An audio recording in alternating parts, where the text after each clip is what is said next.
कृष्णा। तो पहले भाग में हमने चर्चा किया दामोदर लीला के कि कैसे मैया जो है भगवान के पीछे भाग रही हैं। भगवान ने मटकियों को तोड़ दिया है, सारा दही मक्खन उन्होंने बिखेर दिया है। अब जो है मैया भगवान के पीछे पीछे भाग रही हैं। उनके छोटे छोटे कदम हैं और मैया अपने बड़े बड़े कदमों से भाग रही हैं, लेकिन फिर भी भगवान को नहीं पकड़ पा रही हैं। असली में मैया जो है अब उनका शरीर भी भारी हो चुका है और वो दौड़ते दौड़ते वो थक गई हैं, भागते भागते थक गई हैं। लेकिन फिर भी क्रोधवश उनको आज मुझे लल्ला को दंड देना है, इसलिए वो पीछे पीछे भाग रही हैं। और उन्होंने निश्चय किया है कि आज मैं इसे ज़रूर दंड दूंगी, क्योंकि निरंतर गोपियों का यह जो है बार बार ये कथन होता था कि ये लल्ला हमारे घर पे आता है, हमारी मटकियाँ तोड़ता है, दही माखन चुराता है और स्वयं तो खाता ही खाता है, बंदरों को भी खिलाता है, अपने सारे मित्रों को भी खिलाता है। और यह सुनकर मैया ने सोचा था कि अब इसकी बदमाशी शरारत बहुत ज़्यादा बढ़ गई है और अब इसे दंड देना निश्चय हो गया है। अब इसे दंड देना ही चाहिए, नहीं तो आगे जाकर यह बहुत शरारती हो जाएगा।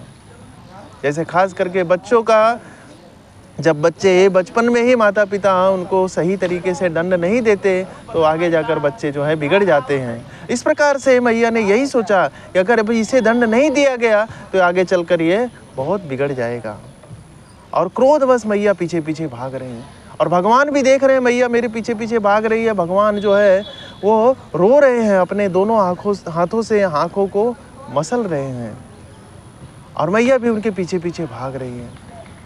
बहुत दूर तक भागते भागते भगवान को मैया ने आखिरकार पकड़ ही लिया।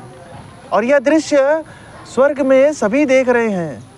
इंद्र, हाँ, नारद जी, शिव जी, ब्रह्मा जी सब देख रहे हैं और ये देखकर दृश्य लोग सोच रहे हैं ये क्या चल रहा है। देखिए कभी कभी हमारे मन में भी यह संदेह होता है, ये भगवान है, ऐसी लीला कर रहे हैं। भगवान है तो जेल में कैसे पैदा हुए, हाँ? और भगवान है तो भगवान श्री राम जो है अपनी पत्नी सीता के लिए रो रहे हैं, वो ऐसे कैसे भगवान है? वो ये भगवान है, ये भगवान कैसे हो सकते हैं? तो सोचिए जब ब्रह्मा जी जो सबसे बड़े प्रथम जीव हैं इस संसार के, इस सृष्टि के, वो भी कंफ्यूज हो रहे हैं।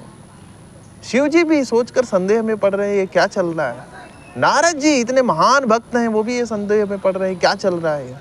तो हमारे जैसे तुच्छ भक्त अगर भगवान को साधारण मान ले तो यह कोई बहुत बड़ी बात नहीं है, लेकिन हमें मानना नहीं चाहिए।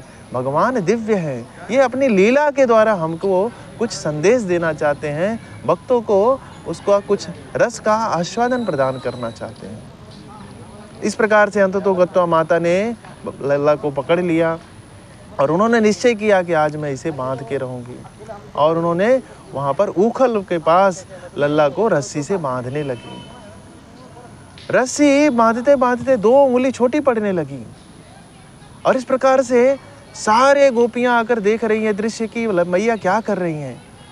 उनके मन में ये भाव भी आ रहा है कि इतने छोटे छोटे बच्चे को दंड नहीं देना चाहिए, लेकिन फिर भी ये सोच रही है कि नहीं अच्छा कर रही हैं, बहुत परेशान करता है हमको। और इस प्रकार से वो भी सारी रस्सियों को लेकर आने लगी अपने घर से। फिर भी सारी रस्सियों को जोड़ने के बाद भी 2 उंगली रस्सी छोटी ही पड़ रही है अभी भी। ये आश्चर्य हो रहा है। भैया यशोदा भी लेकिन थक गई है बांध के, लेकिन फिर भी उन्होंने सोचा आज मैं इसे बांध के ही रहूंगी। बार बार प्रयास करने के बाद भी 2 उंगली रस्सी छोटी ही पड़ने लगी। तो अगले भाग में हम जानेंगे ये 2 उंगली का रहस्य, ये 2 उंगली रस्सी छोटी कैसे पड़ रही है और क्या मैया लल्ला को बांध पाएंगी या नहीं। हरे कृष्णा।